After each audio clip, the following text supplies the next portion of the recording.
আসসালামু আলাইকুম আমার প্রিয় ভিউয়ার্স, আপনারা কেমন আছেন? আমরা তো আলহামদুলিল্লাহ ভালো আছি। আজকে রান্না করব কই মাছ। তো যাই হোক, এখানে সকালে নাস্তা খেয়ে আমি প্রথমে এখানে বাটার দিয়ে আর ডিম দিয়ে নাস্তাটা করে নিয়েছি। আর এখানে পাউরুটির টোস্ট। তো এখন ভাজিতে চলে যাচ্ছি আলু দিয়ে। তারপরে পেঁয়াজপাতা দিয়ে ভাজি করব। আর আলু দিয়ে পেঁয়াজপাতা দিয়ে ভাজি করলে সেটা আমার কাছে ভীষণ ভালো লাগে। প্রথমটাকে ভেজে নিচ্ছি সুন্দর করে। আলুটাকে একটু তেলের মধ্যে ভালো করে ভেজে নিলে সেই ভাজিটা খেতে কিন্তু ভীষণ ভালো লাগে।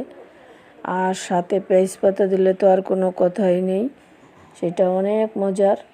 আর ঘরের সবাই পছন্দ করে, আমিও পছন্দ করি। এটা হলে আমার অন্য কিছু না হলেও চলে, যে পেঁয়াজপাতা দিয়ে আলু ভাজি, সেটা হলে আমার আর কোনো তরকারিও লাগে না। তো যাই হোক, আপনাদের সাথে শেয়ার করে ফেললাম। কার কার ভালো লাগে অবশ্যই আমাকে কমেন্টে জানাবেন। আজকে কি রান্না করলাম সবটাই শেয়ার করছি।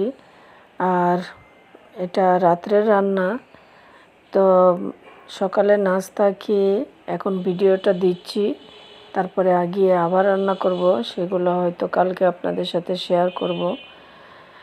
তো যাই হোক, প্রতিদিন আমি কি করি সেটাই আপনাদের সাথে শেয়ার করি। আর শেয়ার করলে ভালো লাগে, যেহেতু আমি ঘর থেকে বের হই না, আশেপাশেও তেমন একটা যাই না। তো আপনাদের সাথে শেয়ার করি। তো শেয়ার করলে আমারই ভালো লাগে, সময়টাও ভালো কাটে। আর শেয়ার করলে মনে হয় যে আপনাদের সাথে সব কথা বলা হয়ে যায়। তো যাই হোক, এভাবে আমি ভাজিটা করে নিয়েছি। আর এখানে আলু সিদ্ধ দিয়ে আলুটাকে তেলের মধ্যে ভেজে নিচ্ছি। আর সাথে মটরশুঁটি দিয়েছি। মটরশুঁটি দিয়ে আলু দিয়ে টমেটো দিয়ে আমি কই মাছটা রান্না করব।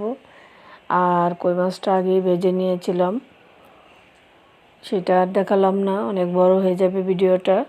তো এখানে আলুটাকে সুন্দর করে কষিয়ে নিচ্ছি। আর আলুটাকে বেশি করে কষিয়ে নিলে খেতে কিন্তু ভীষণ ভালো লাগে। আর নতুন আলু আর ছোট ছোট আলু নিয়েছি, ছোট আলুটা কিন্তু খেতে বেশি মজা লাগে।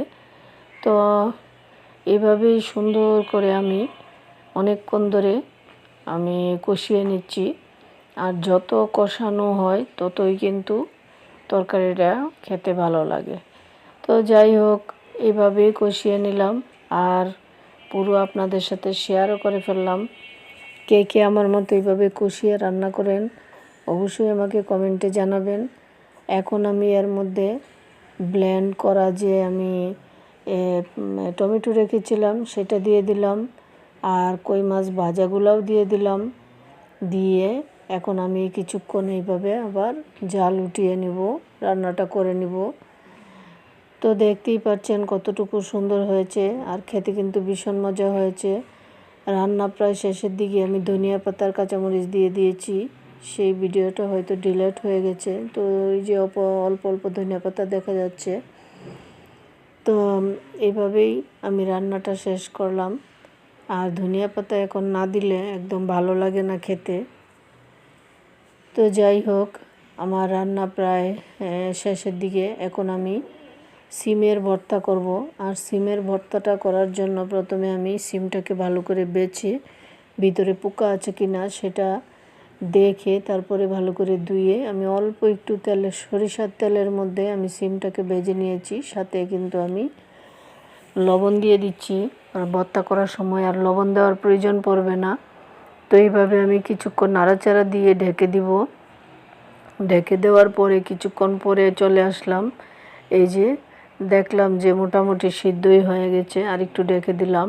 এখন আবার ঢেকে দেওয়ার পরে আবার খুলে দেখি যে সিদ্ধ হয়ে গেছে একদম। তো এখন নামিয়ে ভর্তাটা করে নিব। আর যারা পাটায় বেটে করেন তারা পাটায় বেটে করতে পারেন, হাতে করতে পারেন, যে যেভাবে করে। তো ঝাল লাগবে সেই জন্য মেয়েকে দিলাম ভর্তাটা করার জন্য। তো যেহেতু মরিচ মাখাবে সেহেতু আর হাত দিয়ে মাখায় নাই।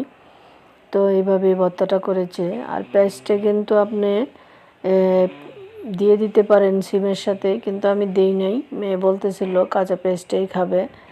তো তো এইভাবেই ভর্তাটা করে নিলাম। আর ভর্তা খেতে তো আমার খুবই ভালো লাগে। আমার আসলে মাছ মাংসের তেমন একটা আগ্রহ কম। পোলাও হলে একটু খাই, না হয় আমার এই ধরনের খাবারই ভালো লাগে বেশি। যেহেতু বাঙালি, ভর্তা ভাজি এগুলাই বেশি ভালো লাগে। তো যাই হোক, আপনাদের সাথে শেয়ার করে ফেললাম। ভর্তাও হয়ে গেল। আর কার কার পছন্দ ভর্তা সেটা আমাকে জানিয়ে দিবেন।